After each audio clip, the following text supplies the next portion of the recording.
And to the gang, oke, kuy, balik lagi di channel Jangus Otomotif Project.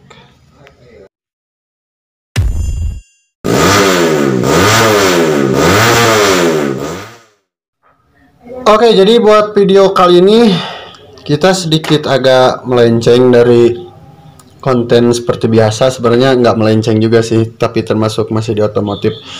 Kebetulan kerjaan head anjir tuh tinggal 2 lagi, 1 PNP Mio, 1 PNP KPH. Tapi buat video kali ini kita nggak bahas dulu head, karena kita bahas ke elektrikal atau kelistrikan ya. Kebetulan lagi banyak banget anjir orderan servisan CDI, speedometer, digital, dan ya ini mah belakangan. Kita bakalan jelasin dulu. Buat video kali ini kita bakalan bahas tentang relay. Kenapa banget harus pakai relay ketika lu pasang bilet ala-ala, bilet asli, ataupun daymaker, ataupun lampu LED yang gede lainnya. Oke.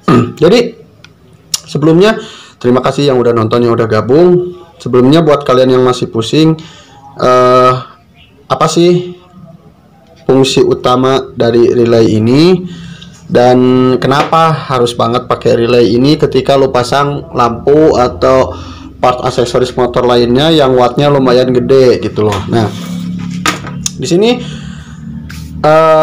kita contohin, nggak ada kunci kontak ya, nggak ada kunci kontak, kita gambar aja deh. Jadi kita lari dulu ke kunci kontak, karena umumnya orang itu kalau bikin lampu DC atau nge-DC-in lampu, mereka rata-rata itu ngambil dari output kontak. Kalau nggak output kontak pasti dari switch rem.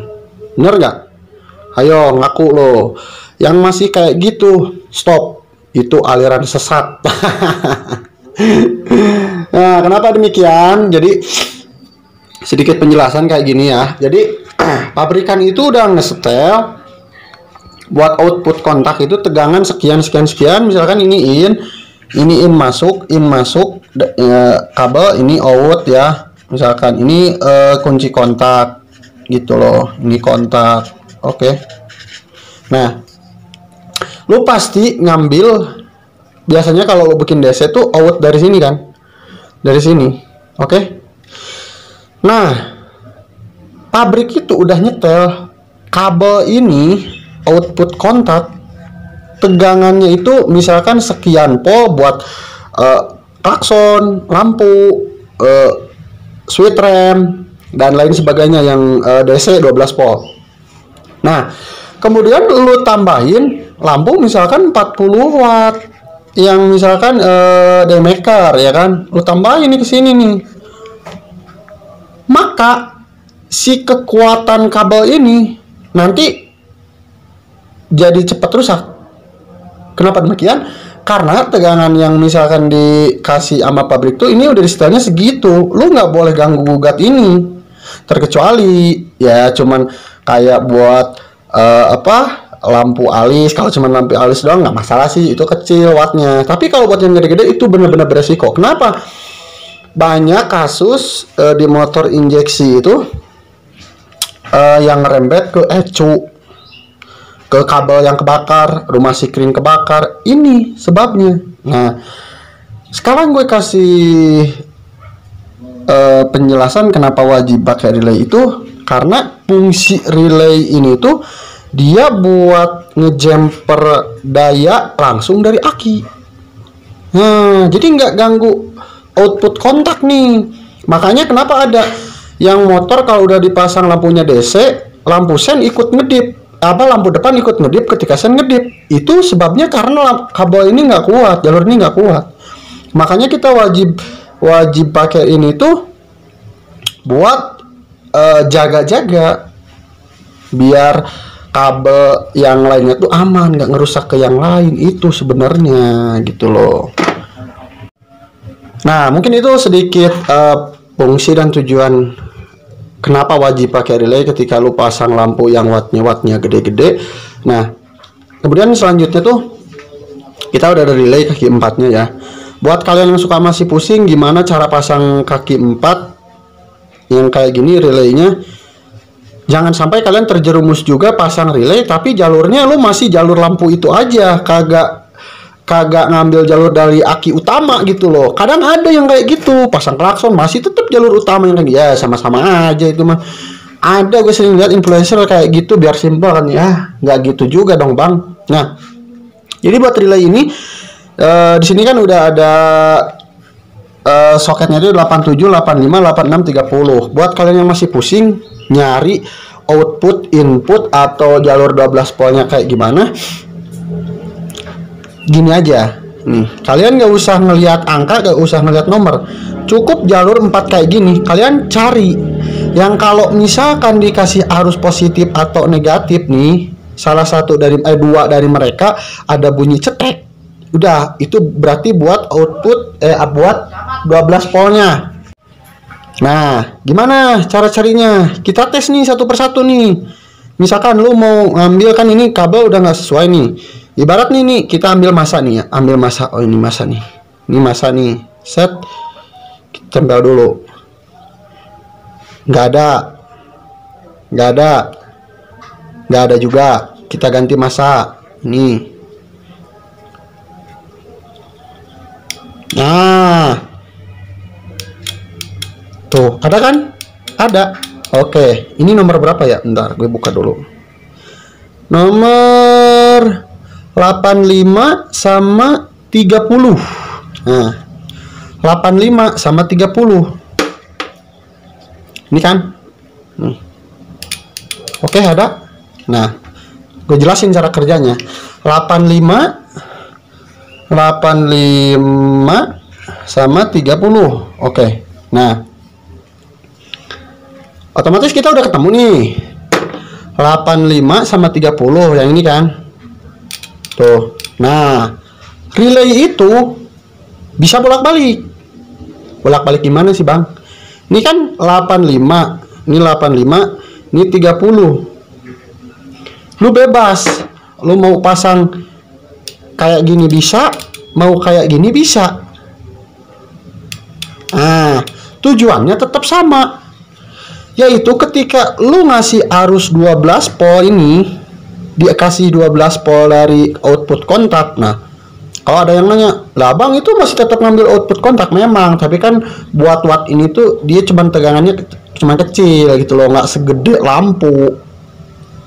Makanya lebih aman gitu kan, dia nggak segede watt-watt yang lainnya. Nah, oke, kita balik lagi. Ketika ini dikasih arus 12 volt, lu bebas, lu mau ini positif mau negatif bebas, pokoknya bisa bolak-balik. Tapi yang pasti nanti ambil satu aja, buat positif yang mana, buat negatif yang mana, bebas antara ini ya. Nah, sekarang ketika ini dikasih 12 volt nih, ini sama ini sama ini terhubung. Nah, jadi lu yang ini kasih nih, yang ini oranye sama abu kasih 12 volt nih. Ini sama ini, dia kan kalau nggak dikasih 12 volt nggak terhubung kalau nggak dikasih 12 volt. Ketika lu kasih 12 volt dari kontak, cetek, ini langsung terhubung. Truk. Nah, gitu. Nah, makanya ini harus ngambil positifnya tuh dari aki, karena kan yang ngambil positif nih. Lu bebas mau yang ini input atau output, terserah mau ngambil yang ini apa yang ini, bebas. Kita ambil satu aja, misalkan ini nomor berapa ya, item itu 87 sama 86 berarti ya. 87 sama 86. Nah, sekarang kita nggak usah terlalu fokus yang harus mana negatif, harus mana positif, yang harus mana output, yang harus mana input. Pokoknya 87 sama 86 lu bisa bolak-balik. 85 sama 30 lu bisa bolak-balik juga. Nah, sekarang ini 85 ini kan buat arus 12 volt, kita bikin negatif. Oke. Yang ini 30 kita bikin positif. Nah, ini 87 lu bebas, input mau ambil yang mana bebas. Kita ini ambil input ya, input dari aki. Nah, ini 86 lu output ke saklar. Nah, udah ketemu kan? Nih ketemu. Nah, ketemu. Sekarang ada part tambahan wajib yang harus lu pasang. Di mana? Yaitu sikring. Nah, pemasangan sikring gimana? Bebas. Lu terserah mau pasangnya di 86 di output yang ke jalur saklar atau di 87 yang dari aki. Nah, saran gue nih lebih bagus lu pasang ini ke aki dulu plus aki. Nah, ini dari sini outnya ke 87. Jadi sikringnya juga aman, ke bawah aman. Kalau misalkan jadi pengamannya tuh ini selain ngamanin relay, ngamanin lampu, ngamanin kabel. Kalau misalkan dipakai di output 86 ya nggak masalah sih, cuman ini nggak terlindungi sama sikring. Oke? Ngerti? Oke, daripada kalian pusing lama-lama ngejelasin materi yang mungkin nggak semua orang bisa cepat memahaminya juga, kita langsung ke prakteknya aja, oke? Oke, jadi kita udah masuk langsung ke prakteknya atau ke pemasangannya. Kuy, kita lihat dulu nih perkabel-kabelannya. Nah, jadi kita udah ambil nih kabel output aki nih. Ini kan yang ini kan, ini langsung ke plus aki. Jadi nggak melalui kabel kontak. Ini buat yang ngesot utama nih. Nih murni tanpa gangguan apapun, anjir. Tanpa hambatan apapun. Jadi nih. Ini tanpa kontak on dia udah ada arus. Ntar masanya. Nih. Ya kan? Tuh. Astagfirullah, masanya nggak bener nih. Nah, ini udah ada arus nih. Ntar dulu. Maaf, barusan tes pennya agak error dikit. Gak apa-apa, tes pen yang error asal jangan orangnya aja. Oke, nih kita pakai ice. Maaf, salah, sorry.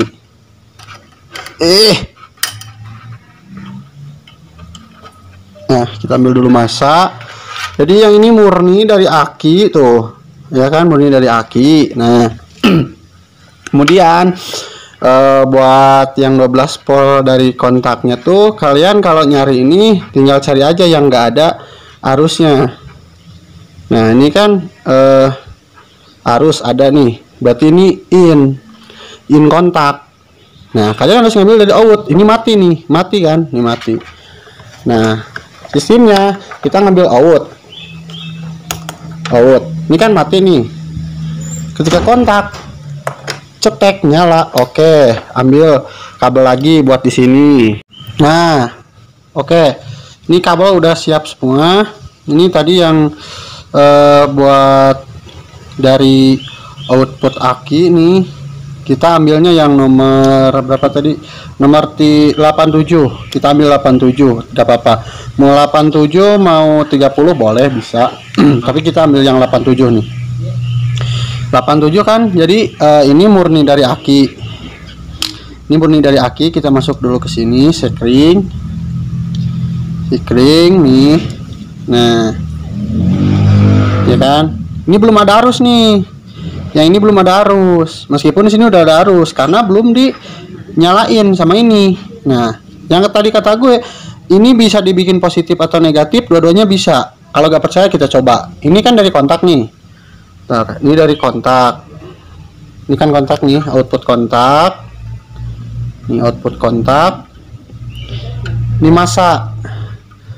Ini masa. Gue bikinin masa warna hijau kalau di Honda.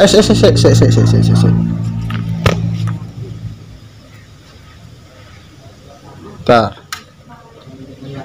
Nah, ini kan, nih kita nyalain nih, tek ada tuh. Nah, ini otomatis sudah ada arus nih di sini. Lihat nih kalau gak percaya. Bentar. Nih, ini belum nih, nggak kontak dah. Tek tuh, ya kan? Matiin nggak? Nah, kita coba balik. Masih tetap bisa gak? Pasti bisa nih. Ini kan positif kontak nih. Ini negatif. Kita balik negatif ke sini, positif ke sini. Nih, bentar. Kontak dah. Ini mati. Tek, sama bisa tuh nyala. Bener kan? Matiin enggak? Tek. Nah, oke. Kalau udah kayak gini rangkaiannya, ini kan masa ngambil kita dari kabel yang hijau aja. Bagusnya sih dari aki langsung. Nah, ini nanti yang ini yang nomor 30. Nomor 30 itu nanti masuk ke saklar. Oke? Ini masuk ke saklar. Nah, yang warna kuningnya itu kan masih AC dari kiprop. Itu dipotong aja. Potong terus solasi yang belakangnya tempelin yang ini. Oke? Jadi kalian nggak ngerubah-ngerubah saklar lagi. Ngerti gak? Terus buat soket ini juga nggak ngerubah-rubah lagi. Oke, kita bakalan potong dulu. Ini jalurin ke yang warna kuning. Bentar. Nah, buat yang ke saklar itu nih, awas. Ini kan ada dua nih kalau bit karbu. Nanti gue bakalan bikinin juga buat motor-motor lainnya kalau kalian minta requestin atau bikinin buat jalur motor apa gitu kan. Kalau video ini rame juga, kita bakalan bikinin video buat motor apa-apanya. Nah, ini nih ada warna kuning nih dua, kita potong aja. Belakang. Geser. Nah, sip. Serot. Nah, dua gini ya. Nih. Dua, ini nanti disambung. Sambungin dulu, ntar. Nah, ini kan udah arus nih dari relay nih. Kalau posisi kontak on, ya kan? Ini nanti dimasukin ke sini langsung nih. Yang kuning yang barusan udah dipotong. Ini langsungin aja ke sini. Ya. Terus bungkus, terus pasang lagi saklarnya. Nah, buat di sini kan udah siap nih, udah aman semua nih. Oke, jadi ini udah selesai semua kan jalur. Buat jalur kesininya kalian bebas. Jadi itu tergantung selera. Saklar yang di sini kan 1 kali, 2 kali sama panjang pendek. Itu kalau bisa yang buat seri itu yang ini seri buat diamond, seri yang ini ya. Nah, diamond lampu panjang gue pakai yang putih, terus lampu pendeknya pakai kuning putih, terus yang nggak dipakai itu yang warna kuningnya aja. Kalau di sini mah bebas, yang penting itu tergantung selera kalian. Nah, kalau masa ini hijau ke hitam. Oke, nih kita bakalan tes nih. Ntar dulu takut nempel. Ini masa kan nih. Nah, coba dah. Ya, kontak. Ini saklar Ini saklar 1 kali nih. Lah, salah lagi nih. Enggak. Nih. Nah, lampu panjang pendek Kak. Atas dah. Itu yang itu. Nah, tuh. Oke. Jadi kalau buat di sini tergantung selera saklarnya mau dipakai yang mana. Pokoknya yang pasti yang hitam kemasa aja. Oke. Oh, jam segini aja padahal masih terang. Ini udah kelihatan aja nih lampu. Padahal murah ya. Oke. Mungkin segitu aja video kali ini. Nggak terlalu panjang-panjang. Panjang banget ya. Makasih yang udah nonton. Jangan lupa like, komen, dan subscribe. Jika benar-benar bermanfaat menurut kalian, jangan lupa di share. Oke. Bye-bye Indra.